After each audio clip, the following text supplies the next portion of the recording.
चित्तौ वागर्थापतिपतये जगत पितरौ वंदे पार्वती परमेश्वरौ। सभी को नमस्कार।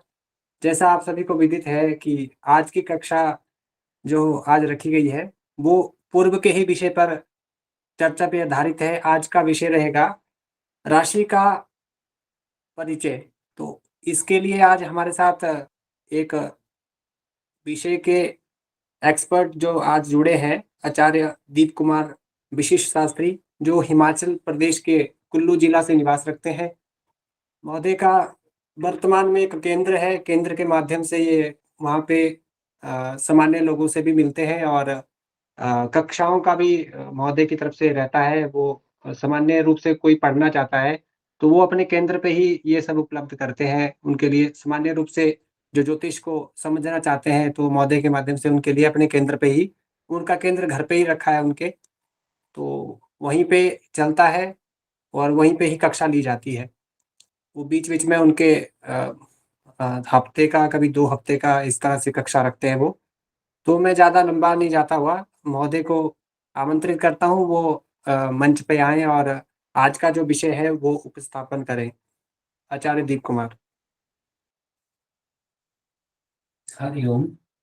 या देवी सर्वभूतेषु विद्यारूपेण संस्थिता नमस्तस्यै नमस्तस्यै नमस्तस्यै नमो नमः। गुरु जी को नमस्कार। बाकी सभी उपस्थित विद्यार्थियों को नमस्कार। जैसा कि हम जानते ही हैं कि वेद के 6 अंग है: शिक्षा, कल्प, निरुक्त, छंद, व्याकरण, ज्योतिष। तो उसमें ज्योतिष वेद पुरुष के नेत्र बताए गए हैं। ज्योतिष की आवश्यकता हमें क्यों है?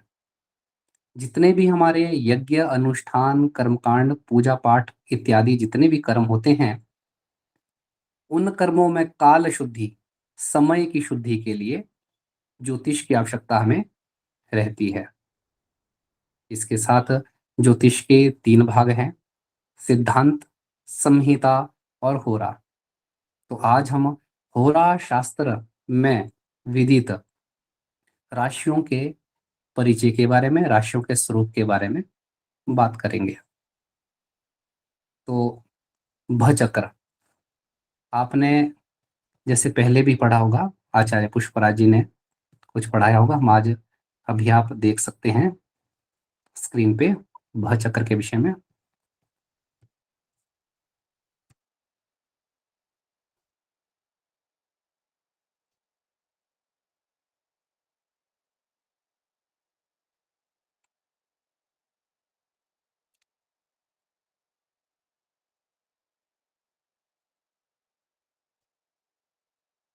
जी, आप ये देख सकते हैं नाड़ी वृत्त के पास, नाड़ी वृत्त जिसमें सूर्य परिक्रमा करता है, उस वृत्त को नाड़ी वृत्त कहते हैं।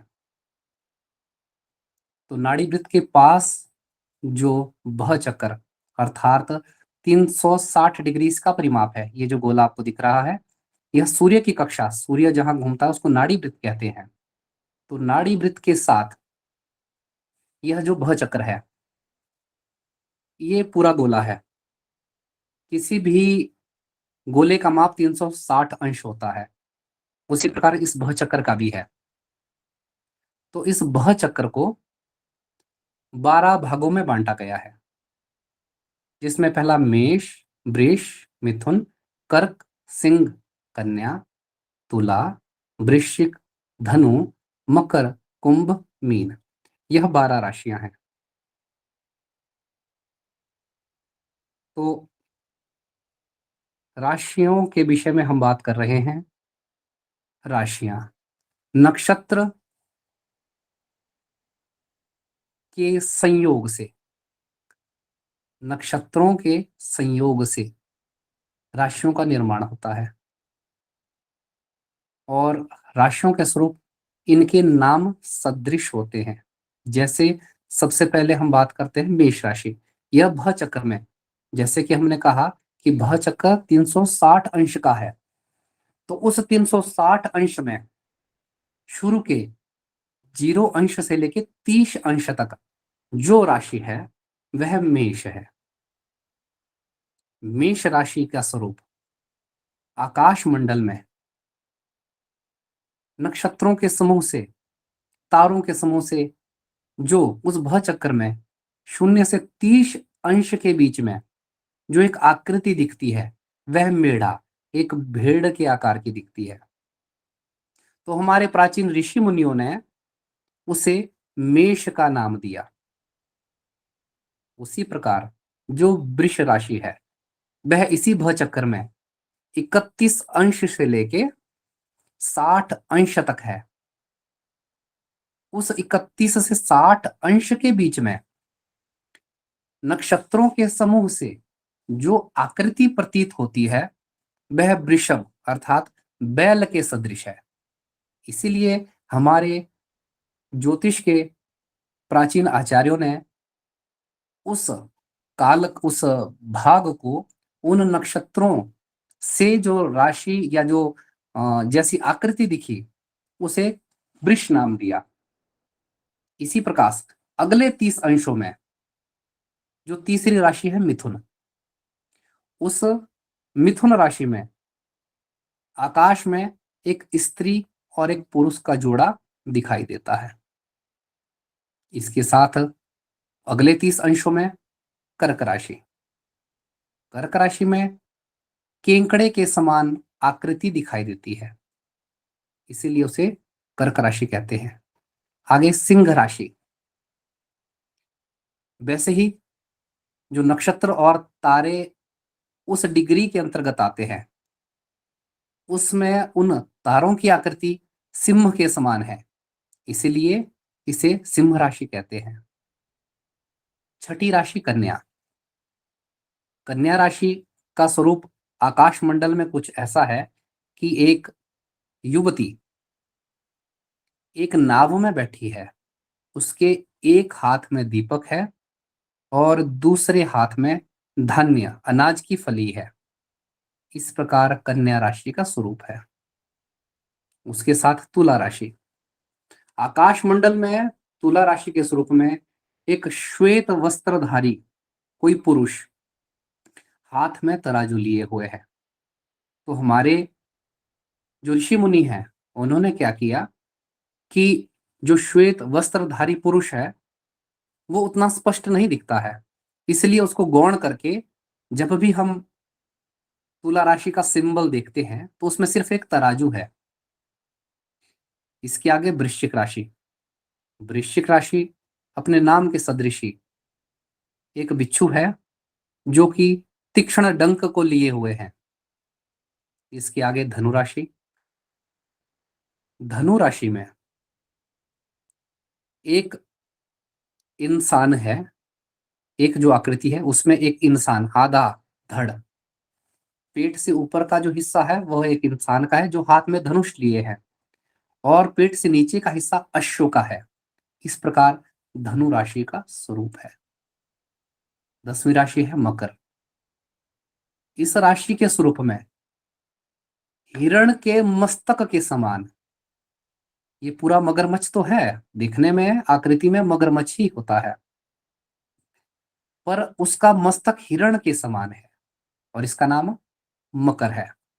कुंभ राशि, कुंभ राशि के स्वरूप में किसी पुरुष के कंधे पे एक स्वर्णमय कलश है। उस पुरुष को गौण मानते हुए सिर्फ कलश का ही सिंबल कुंभ राशि में लिया जाता है।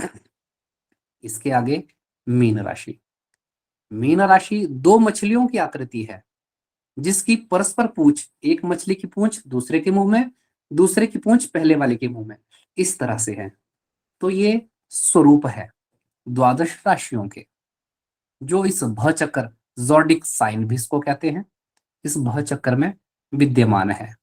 प्रत्येक राशि 30 अंश की होती है, तो 12 राशियां हैं। 12 को अगर 30 से गुना किया जाए तो 360 आता है, तो जो कि एक भव चक्कर का पूरा मान है। इसके साथ ही आप इन राशियों के जो स्वामी हैं उनके विषय में बात करते हैं।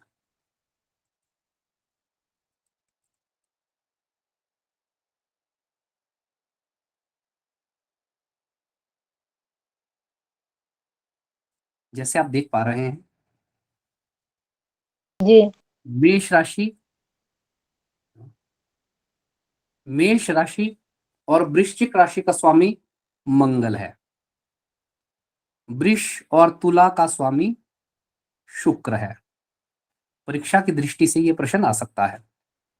अधिकांश जितनी राशियां हैं उनमें कर्क और सिंह जो राशि है, कर्क राशि का स्वामी चंद्रमा है और सिंह राशि का स्वामी सूर्य है। बाकी जितनी राशियां हैं वह एक ग्रह की दो दो राशियां हैं। जैसे मेष राशि और वृश्चिक राशि का स्वामी मंगल है, वृष राशि तुला राशि का स्वामी शुक्र है, मिथुन राशि और कन्या राशि का स्वामी बुध है, कर्क का अकेला चंद्रमा, सिंह का अकेला सूर्य, धनु और मीन राशि का स्वामी बृहस्पति है, मकर और कुंभ राशि का स्वामी शनि है। राशियों के इस प्रकार स्वामी है। इसके साथ कौन सी राशि में कौन सा ग्रह उच्च और कौन सा ग्रह नीच होता है, इस पे भी हम अभी बात करेंगे। तो सबसे पहले तो आप ये समझिए उच्च और नीच होता क्या है और इनकी एक फलित ज्योतिष में आवश्यकता क्या है। देखिए, जिस प्रकार ज्योतिष शास्त्र में पृथ्वी को स्थिर माना गया है, तो पृथ्वी बीच में स्थिर है, बाकी सभी ग्रह सबका जो घूमने का क्रम है, जैसे मान लीजिए पृथ्वी सेंटर में है और ग्रह कोई इस प्रकार उसके बाहर घूम रहा है, कोई इस प्रकार घूम रहा है, कोई इस प्रकार घूम रहा है। सबके अपने अपने पाथ, अपने अपने रास्ते हैं, अपनी अपनी कक्षाएं हैं। हाँ, कुछ ग्रह नजदीक हैं, कुछ दूर है, पर सबके अपने रास्ते, कुछ इस प्रकार, कुछ इस प्रकार, कुछ इस प्रकार है। उच्च का मतलब है टॉप, ऊपर, और नीच का मतलब है डाउन, सबसे नीचे। उच्च और नीच का मतलब यही है, टॉप उच्च और नीच सबसे डाउन। तो जो जिस ग्रह का, मान लीजिए मंगल का अगर पाथ, रास्ता, जो कक्षा वो इस प्रकार है, तो इस पूरी कक्षा में सेंटर में पृथ्वी है, इस पूरी कक्षा में जो उस कक्षा में जो सबसे ऊपर का टॉप पॉइंट है वह उसका उच्च है, और सबसे डाउन का उसके ठीक 180 डिग्री के नीचे, 180 अंश नीचे, जो उसका सबसे नीचे का पॉइंट है वह नीच है। तो ये आपको पता होना चाहिए कि उच्च और नीच होता क्या है। हर ग्रह का जो उसका अक्ष, अपना जिस ध्रुव पे, जिस गोले में वह घूमती, अपने रास्ते में घूमती है, उस रास्ते का सबसे टॉप पॉइंट उच्च है और सबसे डाउन पॉइंट नीच है। और एक बात और कि ज्योतिष शास्त्र में इस उच्च और नीच से होगा क्या, आखिर इसकी आवश्यकता है क्या। कोई भी ग्रह जब अपनी परम उच्च, उस टॉप स्थिति में होता, उच्च स्थिति में होता है, तो उसका फल बहुत अच्छा होता है। ये हमारे ऋषि मुनियों ने सच की है। और जब कोई ग्रह अपनी नीच स्थिति में होता है, ठीक उससे 180 डिग्री नीचे, 180 डिग्री नीचे जब होता है, तो उसका फल बहुत खराब होता है। इसलिए उच्च और नीच की आवश्यकता है। जैसे सूर्य मेष राशि पे उच्च का है, और वो भी 10 डिग्री पे, अर्थात सूर्य का जो मार्ग है उसमें उसका टॉप जो है वह 10 डिग्री का है, तो वहां पर वह सबसे अच्छा फल करेगा। और उसका नीच उसे ठीक 180 डिग्री नीचे तुला राशि में, वहां भी 10 डिग्री पे वह सबसे खराब फल करेगा। उसी प्रकार वृष राशि में चंद्रमा उच्च का है और वृश्चिक में नीच का है। मंगल मकर राशि में उच्च का है, कर्क राशि में नीच का है। बुध कन्या राशि में उच्च का है और मीन में नीच का है। बृहस्पति कर्क में उच्च का है, वृश्चिक में नीच का है। शुक्र मीन में उच्च का है, कन्या में नीच का है। शनि तुला में उच्च का है और मेष में नीच का है। और कितने कितने अंश पे हैं वो सीधा आप याद कर सकते हैं। सूर्य चंद्र मंगल जिस प्रकार ग्रहों का क्रम है उसी प्रकार 10 3 28 15 5 27 20 15 15, ये आचार्य पुष्पराज जी आपको पहले भी पढ़ाए। ये आपको याद कर लीजिए, रट लीजिए। नॉर्मल 10 3 28 15 5 27 20 15 15। और एक और याद करने के क्रम में, जैसे सूर्य और शनि यह एक दूसरे के विपरीत उच्च नीच हैं, अर्थात सूर्य जिस राशि पे उच्च का होता है, शनि उस राशि पे नीच का होता है। तो इस तरह से भी आप याद कर सकते हैं। सूर्य मेष पे उच्च का होगा, तुला पे नीच का होगा। शनि तुला पे उच्च का होगा, मेष में नीच का होगा। उसी प्रकार मंगल और बृहस्पति एक दूसरे के ऑपोजिट में है। मंगल मकर में उच्च है और बृहस्पति कर्क में उच्च है। ये एक दूसरों के ऑपोजिट है। उसके बाद बुध और शुक्र ये दोनों के ऑपोजिट में है। जैसे बुध आपका कन्या में उच्च का है और मीन में नीच का है, शुक्र इसके ऑपोजिट है, कन्या में उच्च का है और मीन का नीच का है। और ये आपका जो चंद्रमा है, चंद्रमा सिर्फ एक राशि में, जैसे वृष में उच्च का होता है और वृश्चिक में नीच का होता है। तो इस दृष्टि से भी आप याद कर सकते हैं कि 3 याद कर लिए, 4 याद कर लिए और बाकी 3 ऑपोजिट है। चंद्रमा का तो याद करना ही पड़ेगा, क्योंकि परीक्षा की दृष्टि से इस प्रकार से प्रश्न आते हैं कि मंगल कौन सी राशि में उच्च का है, कितने अंश पे होता है, कहाँ नीच का है। इस दृष्टि से भी आप याद कर सकते हैं। इसके साथ राशियों के पर्यायवाची भी आ सकते हैं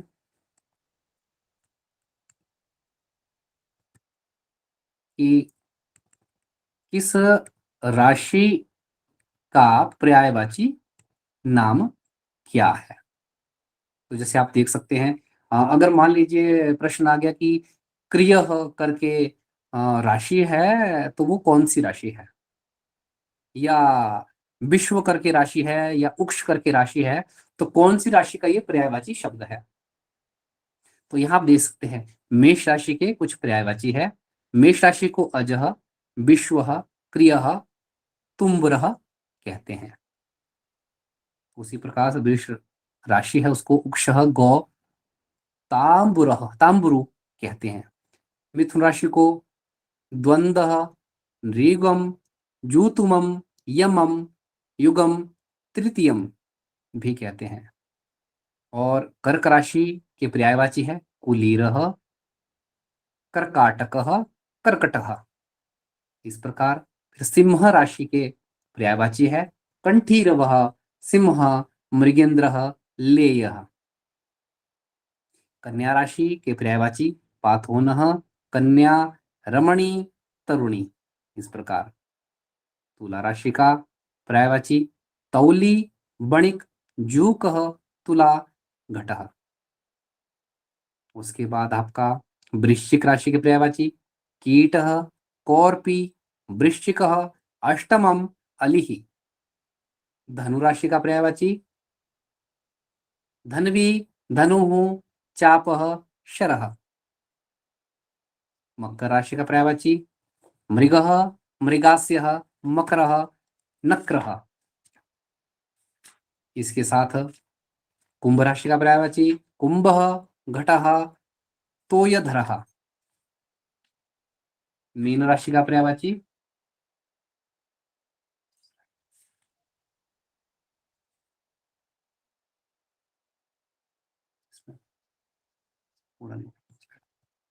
तो मीन राशि का पर्यायवाची हम जो है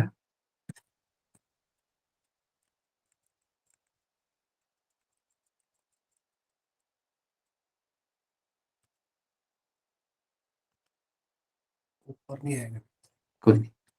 मीन राशि को मीन करके भी है और द्वादशी करके भी कहते हैं। बाकी अभी इस प्रकार से जो है आपका यह 12 राशियों के पर्याय संज्ञा है। फिर ज्योतिष शास्त्र में काल पुरुष, तो काल पुरुष में कौन सी राशियां, कहाँ कक्षा वाला, ये देखिए आप ये कक्षा प्रदर्शन देख सकते हैं। ये तो 2D है, इस पे तो सभी इसी प्रकार जो है भ्रमण कर रहे हैं, पर इसी प्रकार भ्रमण कर रहे हैं। पर जब ये 3D में होगा तो कुछ ये इस प्रकार घूमेंगे, कुछ इस प्रकार, कुछ इस प्रकार, इस प्रकार, जो हम कहते हैं उच्च और नीच का। तो जो अपनी कक्षा में सबसे टॉप में है वह सबसे अच्छा फल करता है, इसलिए उसको उच्च कहते हैं, और जो सबसे डाउन में है उसको नीच कहते हैं। तो अभी हम मीन राशि के पर्यायवाची बताते हैं। अंत्यः मत्स्यः द्वादशी पृथुरोमः जशः, यह सब मीन राशि के पर्यायवाची हैं। इसके साथ हम काल पुरुष की बात करते हैं।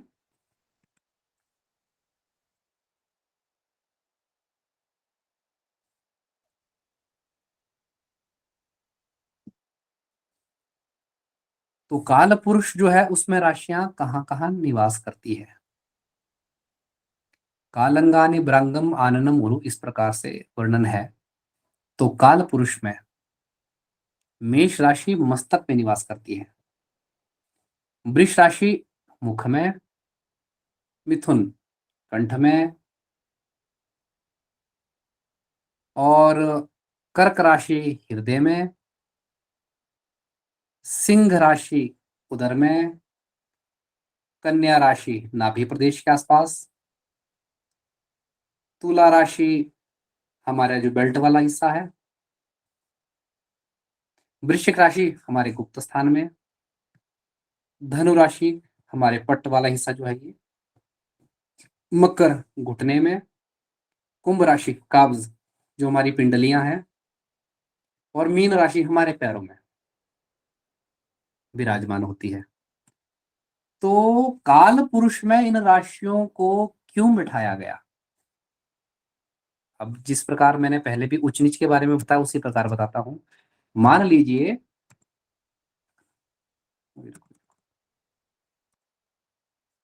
बड़ा कर इसको। अब जैसे मान लीजिए किसी जातक की कुंडली है, उसमें मेष राशि में सबसे ज्यादा जो क्रूर ग्रह है वह विराजमान है। किसी की भी जातक की कुंडली में मेष राशि में जब क्रूर ग्रह निवास करते हैं मेष राशि में, तो उस जातक को मस्तक संबंधी विकार होगा, उसको मस्तक में दिक्कत आएगी। ये काल पुरुष इसीलिए बना हुआ है, इनमें राशियों का विभाजन इसीलिए किया है हमारे ऋषि मुनियों के द्वारा, अन्यथा इस काल पुरुष का क्या प्रयोजन। तो आपको यह भी समझना है, तब आपको जल्दी समझ में रहेगा और याद रहेगा कि मेष राशि में मान लीजिए किसी की भी कुंडली में बहुत ज्यादा क्रूर ग्रह है, खराब ग्रह है, तो उसको मस्तक संबंधी विकार होगा, उसको सिर दर्द इत्यादि या मस्तक में पीड़ा रहेगी ही रहेगी। इसी प्रकार आप समझ सकते हैं। मान लीजिए कुंडली में अगर कर्क राशि में बहुत खराब ग्रह है, तो कर्क राशि है यहाँ पर चेस्ट, चेस्ट संबंधी पार्ट हमारे लंग्स हो गया, हमारे हार्ट हो गया, तो उस जातक को हार्ट संबंधी, श्वास संबंधी, कफ दोष और छाती संबंधी जो भी समस्याएं वो होंगी ही होंगी। इसीलिए इस काल पुरुष का निर्माण है ज्योतिष शास्त्र में, अन्यथा कोई प्रयोजन नहीं। इसी प्रकार कि में खराब ग्रहों की स्थितियां हैं, उससे क्या होगा, उस जातक के पैरों में हमेशा दिक्कत रहेगी। और अगर मान लीजिए खराब ग्रहों के साथ क्रूर ग्रहों के द्वारा दृष्ट या शत्रुओं के द्वारा भी अगर मीन राशि दृष्ट है, तो एक्सीडेंट में पैरों का चकनाचूर होना, पैरों का कट जाना, वो इसी कारण से होता है। आप लोग अपने आसपास भी देख सकते हैं कि जिसको भी जो भी समस्या है, सीधे तौर पे जिसको भी मेडिकली कोई भी दिक्कत आती है, जिस पार्ट में आती है, तो कहीं ना कहीं काल पुरुष के इस राशियों के अंग विभाग के अनुसार उसके उस हिस्से में इसलिए दिक्कत आ रही है कि उसकी कुंडली में जो फलित ज्योतिष में जो कुंडली है उसके अनुसार वहां पर खराब ग्रहों का योग होगा ही होगा, तभी उसे वह दिक्कत आ रही है, अन्यथा नहीं। अब हम बलि की बात करते हैं। राशियों का अपना स्वभाव है, कभी कोई राशि कभी बली होती है, कभी राशि कोई बली होती है। वह कैसे होता है हम बताते हैं आपको। राशियां 12 हैं, मेष वृष मिथुन कर्क सिंह कन्या तुला वृश्चिक धनु मकर कुंभ मीन। ये हम हमारे द्वारा आपको बता दिया गया। अब बलि, अब ये बलि क्या होता है। जिस जातक की जो राशि है, ध्यान से समझिएगा इस बात को, आपको जीवन में भी काम आएगा और आपकी परीक्षा की दृष्टि से भी काम आएगा। जिस जातक की जो राशि है, उस राशि के हिसाब से वह जातक कब सबसे ज्यादा एक्टिवेट रहता है। वह है उस राशि का बल। ध्यान से समझिएगा, किस जातक की कौन सी राशि है, जिस जातक की जो राशि है उस राशि के द्वारा वह जातक कब सबसे ज्यादा एक्टिवेट रहता है, वह उस राशि का बल है। आप सभी विद्यार्थियों में आप देखेंगे किसी को रात में पढ़ना पसंद है और किसी को सवेरे पढ़ना पसंद है, किसी को संध्या काल में पढ़ना पसंद है, किसी को खाली पेट पढ़ना मतलब मॉर्निंग में जैसे 7-8 बजे तक खाना खाने से पहले पहले पढ़ना पसंद है। तो यह कौन निर्धारण करता है? यह उस जातक की राशि और उस राशि का बल निर्धारित करता है। जैसे मेष राशि रात्रि बली है, मेष राशि के जातक को रात को अगर आप पढ़ाने बैठाएंगे या वो पढ़ेगा तो वो अच्छे से पढ़ सकता है। ध्यान दीजिएगा इस बात को। राशियों का बल हम बता रहे हैं, आपको परीक्षा में आ सकता है कि कौन सी राशि कब बली होती है। दीपावली, रात्रि बली, संध्या बली कब? अधिकांश दीपावली और रात्रि बली ही है। मेष राशि दीपावली है, वृष राशि रात्रि बली है, मिथुन राशि भी रात्रि बली है, कर्क राशि रात्रि बली है, सिंह और कन्या राशि दीपावली है, तुला राशि दीपावली है, वृश्चिक राशि दीपावली है, धनु मकर राशि रात्रि बली है, कुंभ राशि दीपावली है, मीन राशि रात्रि बली है। यहां चार्ट में संध्या देख पा रहे हैं आप, रात्रि बली ही है ये। तो अब आप विद्यार्थी लोग खुद ये जानिए, या आप इससे उदाहरण ले सकते हैं कि जो जो आपकी राशि है उसका जो जो बल है, उस बल में उस समय पे अगर आप पढ़ने बैठेंगे तो आपका माइंडसेट और अच्छे से होगा, आप और अच्छे से पढ़ पाएंगे।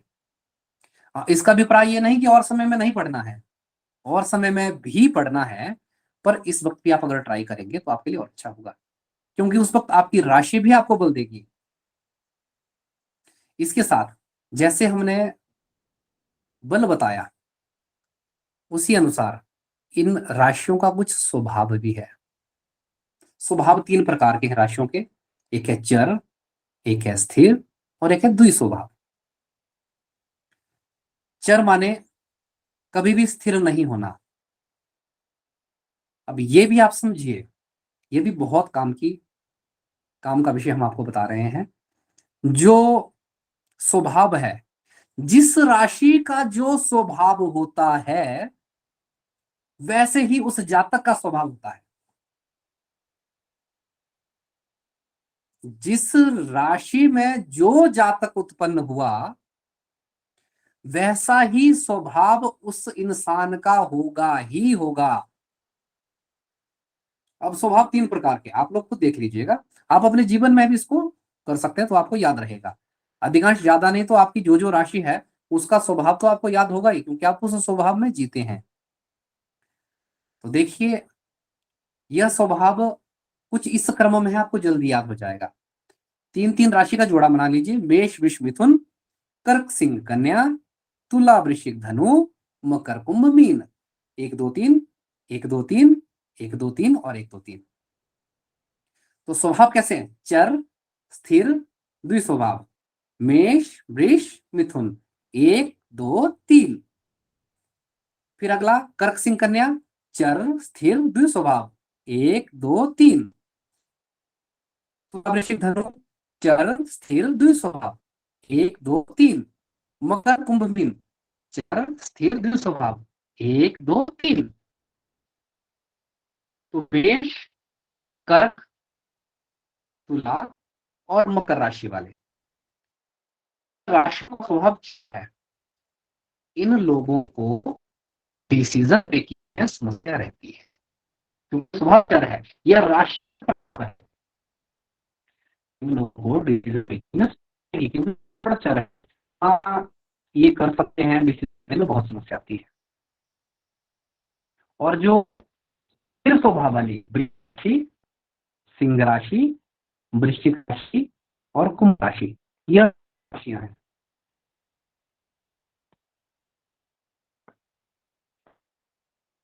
गुरुजी, साउंड की समस्या हो रही है क्या इसमें? हाँ, साउंड कट हो रहा है, बीच बीच में ब्रेक हो रहा है साउंड। कट के आवाज आ रही है क्या भाई? हाँ हाँ, थोड़ा कट कट करके आवाज आ रही है। नहीं तो वीडियो अपना ऑफ कर लेना है तो फिर हो सकता है ठीक रहे।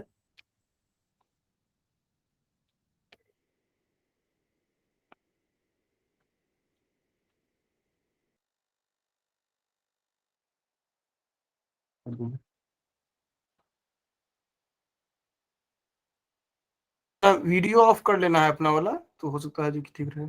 जी गुरु जी, मैं करता हूँ।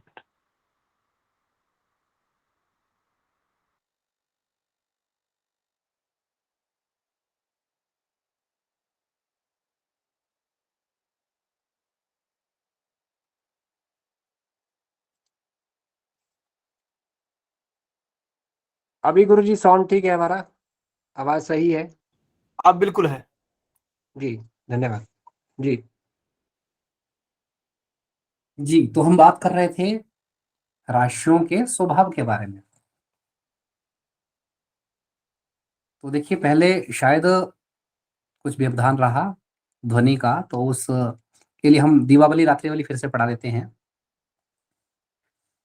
तो राशियां दीपावली और रात्रिवली, अर्थात कौन सी राशि कौन से समय में ज्यादा एक्टिवेट रहती है, अर्थात जिस जातक की जो राशि है, मान लीजिए किसी की मेष राशि है, वह कब ज्यादा एक्टिवेट रहता है अपनी राशि के हिसाब से।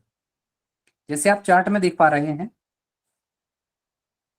कि मेष राशि रात्रि बली है, वृष राशि रात्रि बली है, मिथुन राशि रात्रि बली है, कर्क राशि रात्रि बली है, सिंह और कन्या राशि दीपावली है, तुला वृश्चिक दीपावली है, धनु मकर रात्रि बली है, कुंभ दीपावली है और मीन रात्रि बली है। तो जिस जातक की जो राशि है,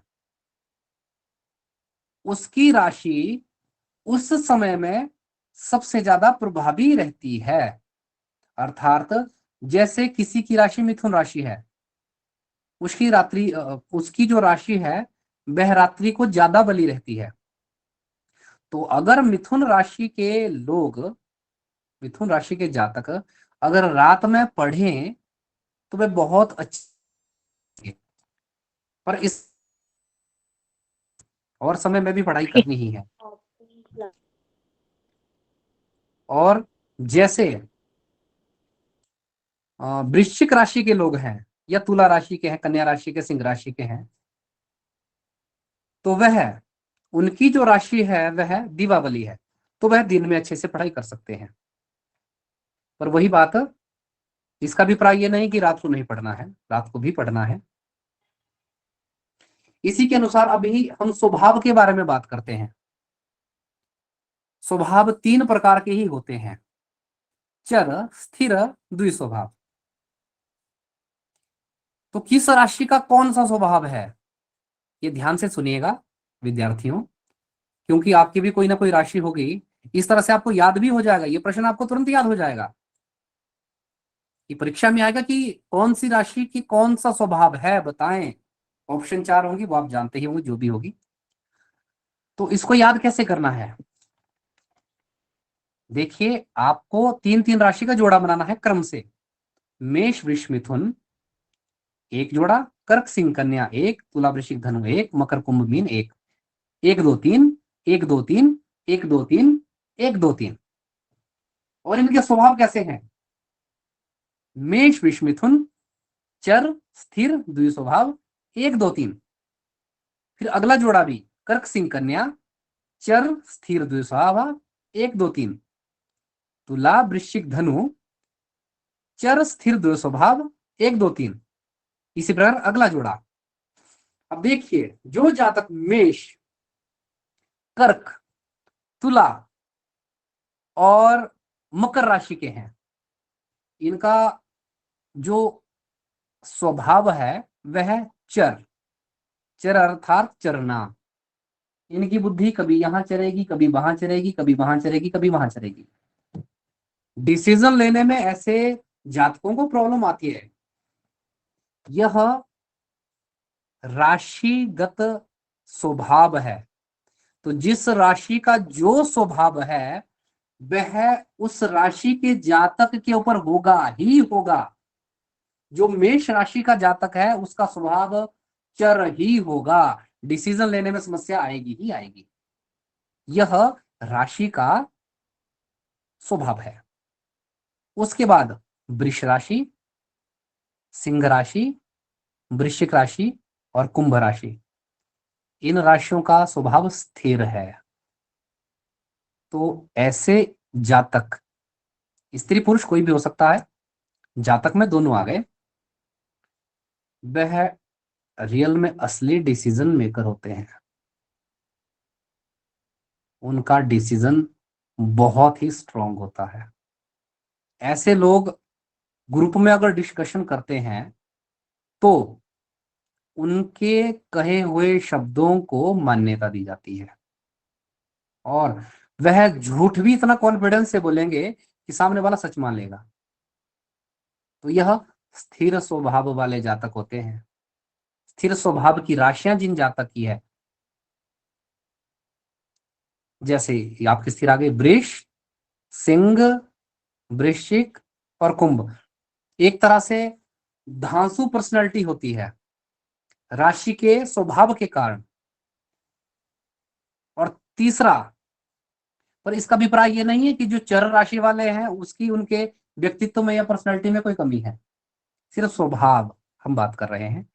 उसके बाद है तीसरी राशि, 3 नंबर की राशि अर्थात द्विस्वभाव राशि, मिथुन, कन्या, धनु, मीन।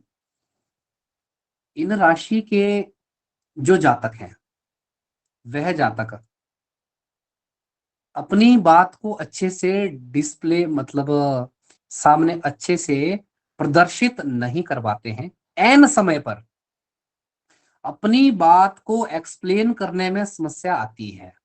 यह राशिगत प्रभाव है। और भी बहुत से प्रभाव होते हैं, पर राशिगत प्रभाव, जिस जिस राशि में जो जो जातक पैदा हुआ उसका स्वभाव, उसका हम बता रहे हैं। तो मिथुन राशि, कन्या राशि, धनु राशि और मीन राशि, ऐसे जातक, इनकी द्वि स्वभाव राशियां हैं। तो इनमें क्या होता है कि उनको अपनी बात एक्सप्लेन करने में समस्या आती है। वो सोचते हैं ये करें या ना करें, ये करें या ना करें। और दूसरा जो सलाह देगा, विद्यार्थियों आप अपने जीवन में इसको, जिस जिसकी जो जो राशि है वो मैच कर ले, तो अपना जो है, जिसकी जो राशि है उसको अपना स्वभाव तो याद हो ही जाएगा, अपना बल भी याद हो जाएगा, फिर साथ में अपने मित्रों की राशि और उनका बल भी याद कर ले, इस तरह से आपको याद भी हो जाएगा। तो जिस जिस द्विस्वभाव वाले की हम बात कर रहे थे, द्विस्वभाव राशि वाले जो जातक हैं उनको डिसीजन में प्रॉब्लम आएगी। उसके साथ किसी भी काम को कंटिन्यू करने में भी समस्या आती है। जैसे मान लीजिए विद्यार्थियों, आपने सोचा कि हम कल से शुरू करेंगे, कल से सवेरा 6 से 8 हमें 2 घंटा पढ़ना है, तो आज पढ़ेंगे 2 घंटा, कल 2 घंटा पढ़ेंगे और तीसरे दिन को किसी कारण से छूट जाएगा। तो यह राशि का द्विस्वभाव वाला गुण है। फिर 1-2 दिन बाद में फिर से शुरू करेंगे, फिर से 1-2 दिन शुरू होगा, फिर छूट जाएगा। ऐसा किसी भी प्रकार के काम में होना निश्चित रहता है, यह राशि का स्वभाव है। पर इससे अभिप्राय ये नहीं कि चर और स्थिर वालों के साथ ऐसा नहीं होता है। विद्यार्थी जीवन में अक्सर ऐसा होता है, पर हम सिर्फ अभी राशियों के स्वभाव की बात कर रहे हैं। इसके साथ हम बात करते हैं वर्ण की। राशियों के कुछ वर्ण हैं, 4 वर्ण बताए हैं, ब्राह्मण, क्षत्रिय, वैश्य, शूद्र। तो यहाँ चार्ट में आप देख सकते हैं, यहाँ पर ब्राह्मण को विप्र शब्द से दर्शाया गया है। तो इन शब्द वर्णों को और इन शब्दों को समझिए। जैसे कर्क राशि, वृश्चिक राशि और मीन राशि, देखिए इनका भी वैसे ही चार्ट है, क्षत्रिय वैश्य शूद्र विप्र, क्षत्रिय वैश्य शूद्र विप्र, क्षत्रिय वैश्य शूद्र विप्र, 4-4 का जोड़ा बना लिए और आपको याद करने में आसानी रहेगी। ये बहुत बार प्रश्न पूछा गया है कि कौन सी राशि का कौन सा वर्ण है। तो जैसे मेष राशि का, राशि से शुरू करते हैं, का वर्ण है क्षत्रिय। तो क्षत्रिय से अभिप्राय है कि इस राशि वाले जो जातक है अधिकांश बलशाली होते हैं, बाहुबली होते हैं। बाहुबली मतलब उनकी भुजाओं में अधिक बल रहता है और वह बलपूर्वक कार्य कर लेते हैं। मेष राशि के, सिंह राशि के, धनु राशि के जातक अधिकांश आपको पुलिस लाइन, आर्मी में, और जो भी अपना ये वन विभाग संबंधी हो गया, इसमें आपको बहुत ज्यादा मिलेंगे। और इसके साथ ऐसे जातक जो है बलपूर्वक जो सरलता से कर लेते हैं। दूसरी राशि वृष और कन्या और मकर राशि। इस राशि के जो जातक है वह वैश्य वर्ण वाले हैं, अर्थात ये चपट चालाक बुद्धि के होते हैं। जैसा एक बढ़िया होता है, भी सामान बेचना है, कुछ भी हो जाए, झूठ सच मिक्स करके सामान को बेचना है। मतलब यहाँ सामान सिर्फ वस्तु नहीं है, टैलेंट हो सकता है, कुछ भी आप काम हो सकता है, इस प्रकार से। और तीसरा वर्ण राशि का, मिथुन राशि का शूद्र वर्ण है। और मिथुन राशि, तुला राशि और कुंभ राशि, इन राशियों के जो जातक है उनका वर्ण जो है वो शूद्र है।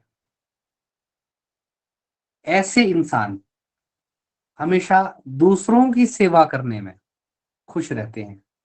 इन्हें भले ही परिवार से या किसी से कुछ मिले या ना मिले, पर ये लोग दूसरों की सेवा में विशेष रुचि रखते हैं कि हमें सेवा करनी है। अगर महिलाएं हैं तो अपने माता पिता की सेवा करेंगे, पति की सेवा करेंगे। पुरुष है तो हाँ जी, वही माता पिता की सेवा करनी। इनमें भक्ति भाव जो है वो ज्यादा है।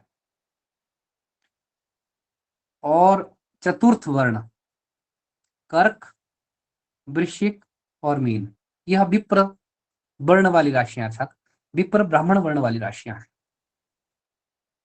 तो इन राशि के जो लोग हैं वह इंटेलिजेंट हैं, उनका पढ़ने में विशेष मन रहता है।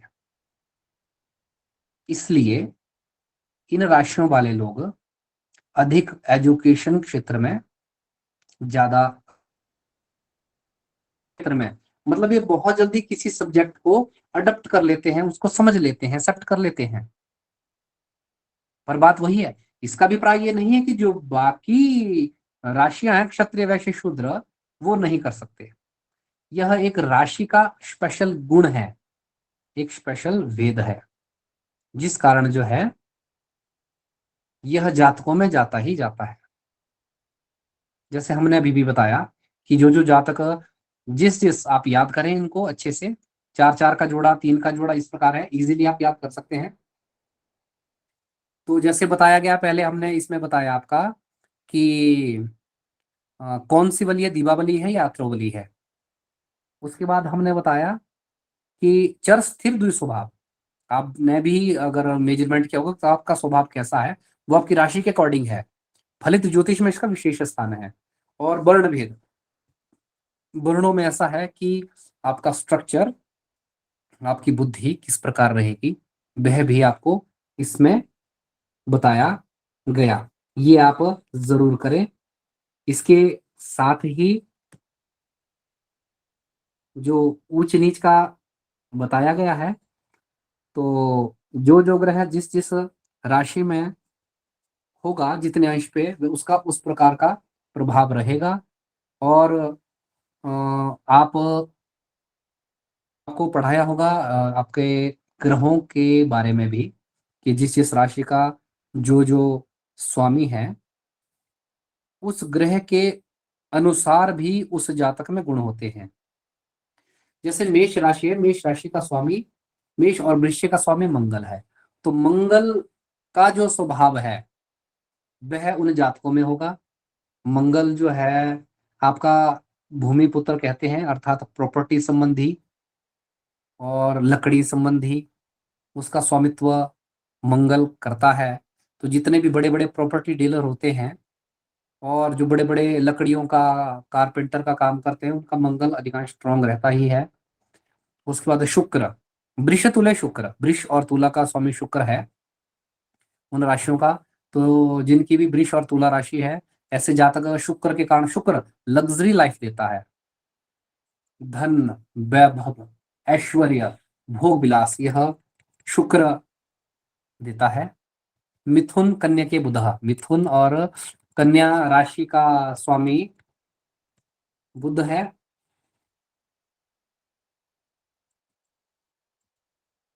तो बुध वह एक बुद्धि का स्वामी है, वाणी का स्वामी है। तो जिन भी जातकों को अगर वाणी में विकार है तो समझ लीजिए उनकी कुंडली में कहीं ना कहीं बुध खराब है। जो सही समय पे जो है अपनी वाणी एक्सप्लेन नहीं कर पाते, उनका बुध खराब है।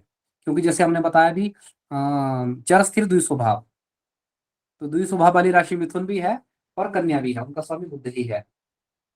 उसके बाद जो है कर्क, कर्क का स्वामी चंद्रमा है, शीतल है, ठंडा है। ऐसे जातक जो है ज्यादा क्रोधी नहीं होते, शांत स्वभाव के रहते हैं और इनको प्रॉपर्टी संबंधी सुख रहता है। सिंह राशि स्वामी सूर्य है, गर्म दिमाग के रहेंगे, गुस्सा जल्दी आएगा, चिड़चिड़ापन ज्यादा रहेगा। इसके साथ जो है आगे धनु और मीन स्वामी बृहस्पति है, देवताओं जैसी सोच रहेगी। देवताओं माने एजुकेशन रहेगा, एजुकेशन के संबंधी विषय में सोचेंगे। अगर ऐसे इंसान निरक्षर भी होते हैं तो भी बहुत अपने आप में एक अच्छी मानसिकता रखते हैं, वह पढ़े लिखों को भी धूल चटा देते हैं। और मकर कुंभ का स्वामी शनि है, तो शनि भी ऐश्वर्य को देता है, यह नौकरों को देता है, भृत्यों को देता है, प्रॉपर्टी वाहन के सुख शनि देता है। और आप सीधा सीधा समझ सकते हैं, जिस जो चीज जो ग्रह जिस राशि का अधिपति देता है, अगर वो चीजें नहीं है तो वो खराब है। अगर आपके पास नौकर नहीं है पूरे जीवन भर काम करके, तो मानिए शनि खराब है। एजुकेशन पढ़ के आप एजुकेशन प्राप्त नहीं कर रहे हैं तो बृहस्पति खराब है। बोलने में दिक्कत आती है, अपने प्रेजेंटेशन को प्रस्तुत करने में समस्या, तो बुध खराब है। लग्जरी लाइफ नहीं है, शुक्र खराब है। बलपूर्वक कार्य नहीं कर पाते, कमजोरी है, तो मेष राशि का स्वामी अधिपति जैसे मंगल है तो वो खराब है। इस प्रकार आप खुद को भी जज कर सकते हैं। बाकी परीक्षा की दृष्टि से ये बहुत जरूरी है, इनके स्वामी आपने याद करने ही करने हैं, ऊंच नीच याद करने हैं, चर स्थिर द्विस्वभाव याद करना है, इनके बल याद करने हैं, वर्ण याद करने हैं। और इसके साथ ही ऊंच नीच में कितने कितने अंश पे क्या क्या है, किस राशि का कैसा स्वरूप है, कौन बैल जैसा दिखती है, कौन सिंह दिखता है, कौन बिच्छू है, कौन हिरण जैसा है, कौन मछली जैसी है, ये भी आपने याद करना है। और जिस प्रकार जो है वेद के षडंग है, शिक्षा, कल्प, निरुक्त, छंद, व्याकरण, ज्योतिष, तो उसमें ज्योतिष जो है चक्षु है वेद भगवान का। इसी प्रकार इतना सा विषय मुझे दिया गया था, और अब तो ये आप लोग बताएंगे कि मैं अपने विषय को प्रस्तुत करने में कितना सक्षम रहा हूँ। बाकी सब कुछ गुरु जी को समर्पित है। धन्यवाद। हरिओम, नमस्कार। अब अभी जितने भी यहाँ पर उपस्थित हैं सभी अपना वीडियो ऑन करेंगे। अर्पणा, सविता, मनीषा, आरती, श्रुति और दो स्टूडेंट नहीं हैं, उनका कुछ विशेष कारण रहा है, उन्होंने मैसेज किया था, तो उनके लिए रिकॉर्डिंग रहेगी। इधर अर्पणा, सविता, आरती, जितने भी हैं यहाँ पर पहले अपना वीडियो ऑन करेंगे, और अगर कोई प्रश्न है, कुछ समस्या है तो आप पूछ सकते हैं। और इसके साथ साथ जो भी चर्चा की गई मैंने भी संपूर्ण सुना है, तो निश्चित रूप से रुचिकर तो रहा ही है, क्योंकि ये विषय ही इस तरह का है जो रोचकता के साथ अगर पढ़ाया जाए, हालांकि कोई भी विषय आप लें तो उसमें वही होता है, लेकिन खास करके ज्योतिष मेरे लिए बहुत ही एक अलग तरह का कहा जाता है। सामान्य रूप से जूता सिलाई से लेकर चंडी पाठ तक मैं प्रयास करता हूँ करने के लिए, लेकिन एक ये ज्योतिष और कुछ ऐसा है जो कि मुझे थोड़ा सा फटल लगा था। लेकिन जो भी है, क्योंकि उस तरह समझाने वाले रहे नहीं, और जिनसे मैं अपेक्षा रखा भी वो पूरा नहीं हुआ, तो खैर ये तो आक्षेप की बात मात्र हो जाएगी कहीं पर। लेकिन कुल मिलाकर के मैंने जहां तक अनुभव किया, जो कि रुचिकर विषय है, और रुचिकर तो सबसे अधिक इस दृष्टि से भी हो जाता है कि अगर आपका जो ज्ञान है अगर वह कन्वर्ट हो सके आपके मार्क्स में, तो अनिवार्य रूप से वह विशेष उपाधि माना जाता है। और ये जो आपने पढ़ा है और अभी इतने दिनों से जो पढ़ा रहे हैं, वो निश्चित रूप से आपके लिए मार्क्स की दृष्टि से भी महत्वपूर्ण रहेगा और ज्ञानात्मक दृष्टि से तो है ही है। ठीक है, तो आज जितनी चर्चाएं हुई है उनमें जो 2-3 स्टूडेंट्स हैं वो किसी कारण से नहीं है, जैसे श्रेया अभी बार बार आ रही जा रही है, तो चूंकि हॉस्पिटल में है तो हो सकता है जो किस कारण से कुछ दिक्कत हो। इसी तरह अन्य जो हैं वो भी नहीं जुड़ पा रहे थे। जो भी जुड़े हों, रिकॉर्डिंग में आप मेरी बात सुन रहे होंगे, तो एक बार संपूर्ण रिकॉर्डिंग फिर से आप देखेंगे, और जहां भी आपको समस्या होती है वो आप साक्षात दीप कुमार हैं और पुष्पराज हैं, इनसे साक्षात आप संपर्क कर सकते हैं और जो भी समस्या होगी उसको आप समझ पाएंगे। ठीक है, और जो यहाँ पर लाइव है उनको तो साक्षात अवसर है ही, वो चाहे तो अभी पूछ सकते हैं, और नहीं अगर अभी नहीं वो उन्होंने ध्यान दिया है तो इसके लिए अगला अवसर रहेगा, वो पूछ पाएंगे। तो कुल मिलाकर के जहाँ तक मैंने अनुभव किया, मुझे तो बहुत आनंद आया, क्योंकि मैं निरंतर अभी सुन रहा था इतनी देर से, भले अन्य कार्य भी मेरा था लेकिन मैं फिर भी सुन रहा था। और ज्योतिष जैसे विषय को मैं तो निश्चित रूप से रुचिकर है, तो इसी कारण से, क्योंकि मैंने बहुत सारे अध्यापकों को देखा पढ़ाते हैं, लेकिन दिक्कतें वही आती है, तो बता देते हैं बहुत सारा, लेकिन एक इंटरेस्टिंग वे में और एक ट्रिक के साथ जो बताया गया वो निश्चित रूप से आपके लिए उपादेय रहेगा। इस पर आप अगर आप थोड़ा समय करते हैं तो आपके लिए ज्यादा बेहतर रहेगा। ठीक है, और उसमें जातक सबको तो आप वैसे भी देख रहे हैं, सामने में भी जातक दिख रहा है, तो विशेष उपादेय रहेगा आप लोगों के लिए। तो किसी को अगर कोई प्रश्न है तो आप पूछ सकते हैं, अन्यथा इस कक्षा को फिर विराम देंगे और 9:30 बजे से जो फर्स्ट पेपर का है उसमें हम फिर आगे बढ़ेंगे। तो और इसका आगे सिद्धांत के लिए या जिस तरह जो भी होगा, इस कार्य सारा जो भी ज्योतिष से संदर्भित चल रहा है उसको यही अपना देख रहे हैं पुष्पराज, वही अपना निर्णय लेंगे किस तरह से, कहाँ तक, कब तक चलाना है, किस तरह करना है ये। ठीक है, किसी को अगर कोई प्रश्न है मन में तो पूछ सकते हैं, नहीं तो अर्पणा। महोदय अभी जो पढ़ाए हैं हम लोग तो आधा याद ही कर लिए इतना अच्छा से पढ़ाए हैं। चलो ये बहुत अच्छी बात है। उनको बहुत बहुत धन्यवाद। और रही बात पूछने वाली, तो आज का जितना पढ़ाए हैं महोदय तो उसमें हम लोग सारा कर लिए हैं, आगे कोई प्रश्न होगा तो पूछेंगे। हाँ ठीक है, जो भी प्रश्न होगा वो आप पुष्पराज के माध्यम से ये दीप जो है उनसे आप संपर्क कर सकते हैं, और व्यक्तिगत रूप से आप कर सकते हैं। कोई ऐसा नहीं कि ज्ञान का जो नॉलेज एक्सचेंज जो होता है उसमें कहीं पर व्यवधान नहीं होता है, और हमारा शुरू से यही रहा है कि जिनको भी मैं यहाँ पर उपस्थापित करता हूँ उनसे साक्षात इंटरेक्शन हो सके।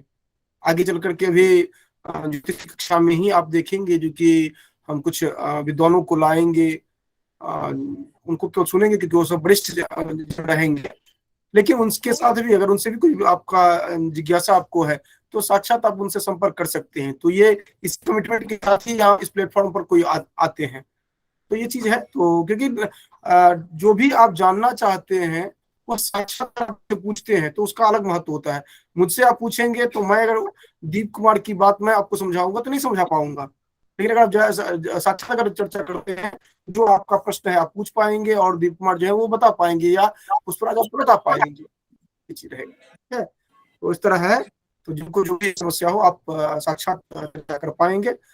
तो इस कक्षा को आज यहीं पर हम विराम देंगे, और जो फर्स्ट पेपर में जो एनरोल्ड है वो फर्स्ट पेपर में ज्वाइन कर पाएंगे, और अभी जो यूनिट 6 जो चल रहा है उसी का समापन आज नहीं हुआ, कल तक समापन होगा। ठीक है, तो ये हम आज करेंगे। तो आज ये दोनों उपस्थित रहे, इन दोनों को हम धन्यवाद तो नहीं कहेंगे क्योंकि परिवार के हमारे सदस्य हैं, इसको तो बार बार हम परेशान करेंगे इन सब और अपेक्षा रहेगी जो कि ऐसे ही, क्योंकि देखिए होता क्या है कि जब छात्र को अगर हमारे सामने में कहीं पर ये सुनने के लिए मिलता है कि इन्होंने बेहतर तरीके से उपस्थापन किया, बहुत बेहतर तरीके से, तो गुरु का अस्तित्व जो है वह और भी तीव्र गति से उत्कर्ष प्राप्त करता है। तो हमें यही खुशी की बात है, और मैंने अभी इतनी देर सुना भी है तो मुझे भी बहुत अच्छा लगा, जो कि नहीं बहुत बेहतर तरीके से प्रतिपादन, क्योंकि एक ज्ञान होना अलग बात है, और ज्ञान का प्रतिपादन जो हो, वस्तु का प्रतिपादन, वो अपने आप में बहुत महत्वपूर्ण होता है। बहुत बहुत धन्यवाद सभी को। जी प्रणाम सर। मासूदी सर बहुत अच्छा रहा, और आप सभी को मेरा बहुत सादर प्रणाम है सर। और बाद में प्रश्नोत्तरी रहेगी तो मैं सर बाद में पूछूंगी, आज तो क्लास सुन के ही बहुत अच्छा लगा। जो भी प्रश्न रहेगा, कि भी कहीं पर बाहर नहीं जा रहे हैं, निरंतर जी रहेंगे। जी हम लोग एक परिवार के हैं, तो आप जी जब भी चाहें तो कर सकते हैं। और श्रुति को के संदर्भ में संक्षेप में बता दूं, श्रुति हो या अर्पणा हो, ये सब बहुत सीनियर में है। अगर वयोवृद्ध कहा जाए, ज्ञानवृद्ध की दृष्टि से है, बिल्कुल यूजीसी में उनका अध्ययन कर रहे हैं, वो अलग बात है, लेकिन ये लोग बहुत सीनियर में है। तो निश्चित रूप से हम लोग सब साथ में हैं, और हम लोग साथ में हैं। चलिए, बहुत बहुत धन्यवाद आप सभी को। हम अभी जी कक्षा करते हैं, फिर हम मिलेंगे 9:30 बजे फर्स्ट पेपर की कक्षा में।